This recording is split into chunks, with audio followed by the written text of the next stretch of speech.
Hey, welcome back to the shop. I have a bone to pick because I was doing this and as you can see didn't go well, and needless to say I'm not happy about it, so I'm gonna try it again. I got another blank here, so let's just give this a whirl.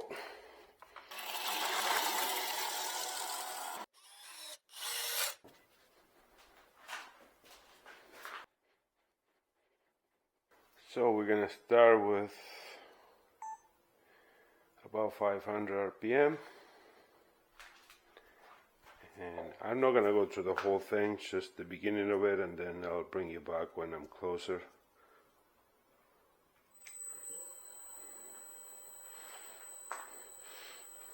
.40.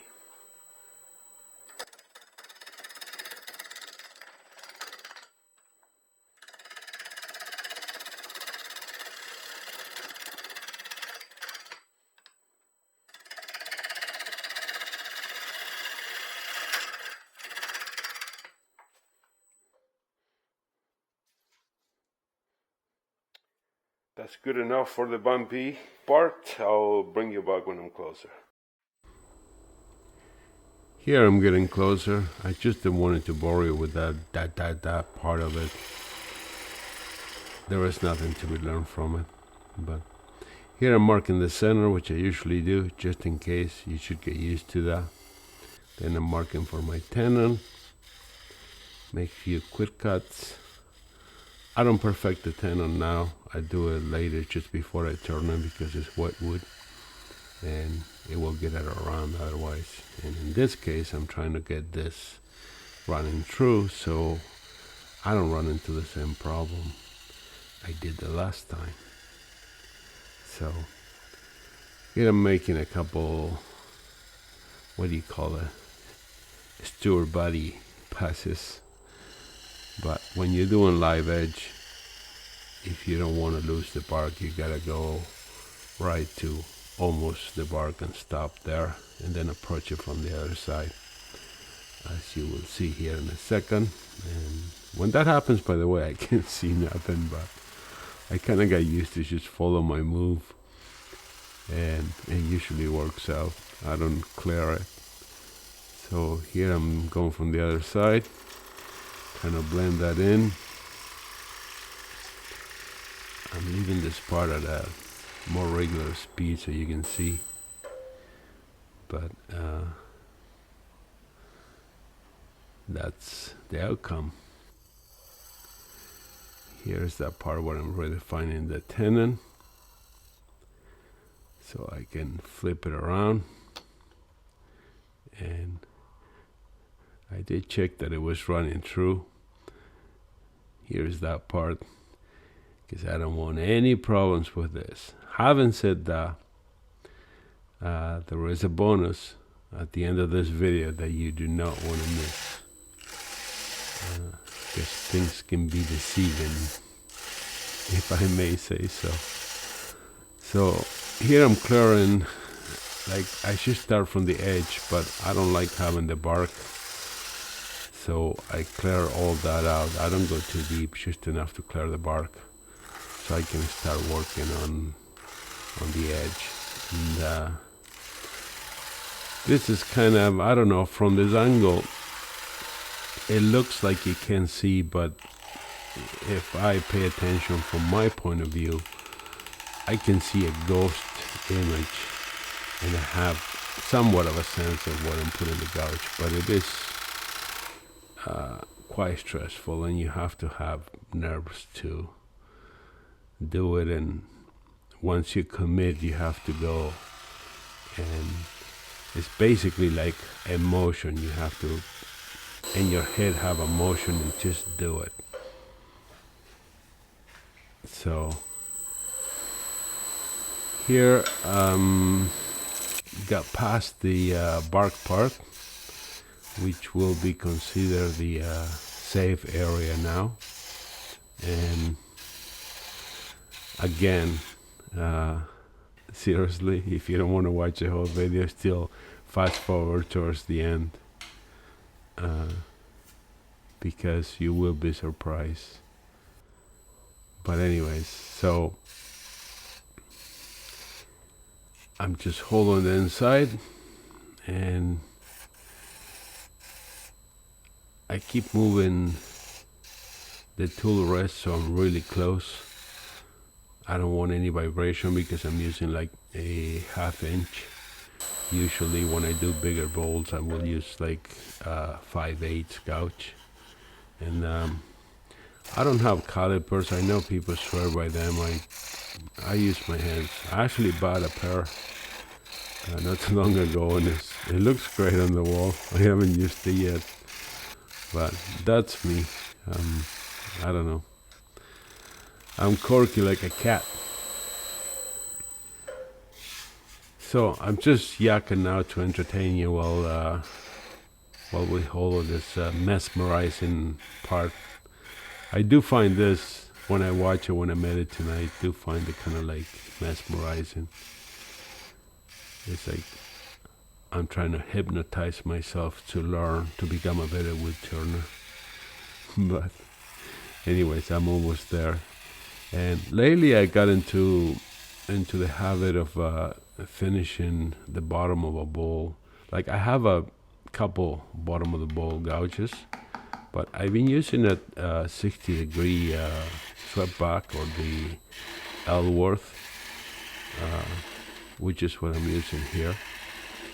I don't know, somehow I get a bit of tear out with the bottom of the bowl gouges, and with this one I tend to get like a really clean shot. A really clean pass. So I don't know, that's what I'm at. I love woodturning. I don't know about you, but this is challenging, very rewarding compared to building something like flat wood where you have to go from machine to machine. Here you kind of like put a piece of wood on the lathe and either win or lose right there on the spot. So here I'm gonna remove the tenon, and here comes the first of my secrets. The second one is gonna come at the end, but here when I did this, I tried to use my vacuum chuck and the pieces started to crack. It started to open up. So while it was open, I put CA glue and then I turned off the vacuum chuck so it went back to place, and it glued itself perfectly to whatever the crack was. And it wasn't a line where there was a black line within the figure, so you cannot see it whatsoever. And that is not all. That is nothing compared to the other one, but I just let you get there. I do round my, when I leave a bit of the tenon, I do round it off because I don't want it to look like a tenon. So I'm giving it a bit of a sanding, and then I'm going to pop it off and sand that other piece. And then I'm going to remove it off the lathe, extremely careful, and you will understand why when you're done watching this video. But that's it. It's already sanded. I had sanded the inside prior to this, and here I'm using a little Mirka, starting out to remove the knob, and here I'm sanding the glue from the crack that went to the inside of it. So it was pretty easy to take off. It was almost like nothing.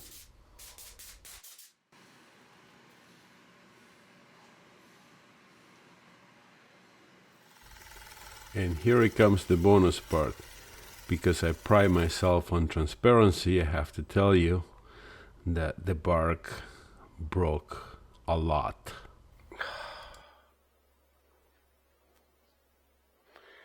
Did not held up.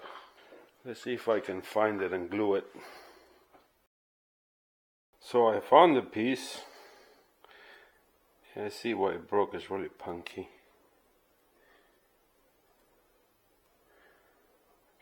the chances of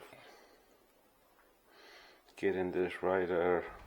I'm sharing this part with you because if I lie to you, then no one benefits.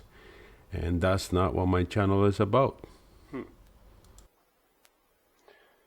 So, whatever, let's just give it a whirl. What have we got to lose at this point, right?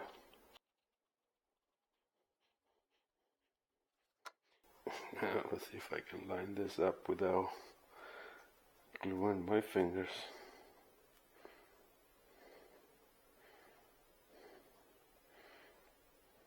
Looks like I'm missing a piece here, which would be you, I think.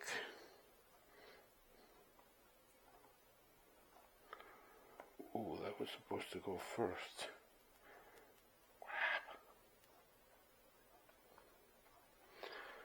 Well, let's just do that too.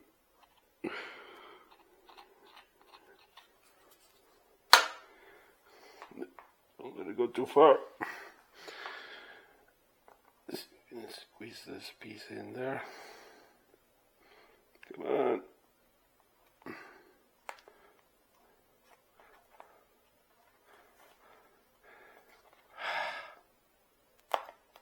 Oops. Oh, it's all coming apart everywhere. If I manage to do this, I won't call it churning, I will call it building a live edge. Put this guy here. Now we have to put a ballast glue right there. We'll start to separate. Put some on the inside. What next, you say? If this survives, I'm gonna keep holding until I clear this bark, stop there, and CA the whole thing again, in and out. So this is the finished piece. It doesn't have any finishing, by the way. I still don't know what I'm going to finish it with, but this is the area where I re-glue the bark. And I believe, because I can't really tell, that it cracked along there, because I can't even see it. But anyways, know this. The main reason why I make videos is to share what I go through when I'm windturning. So rest assured that when something goes wrong on my turnings, you will know about it. I know that sometimes it's cool to, you know, show success, but success usually comes with a price. And I will share whatever happens here. So anyways, I thank you for taking the time to watch this video and hanging out with me at the shop. And I will catch up with you in my next adventure. I'll see you then. Ciao, ciao.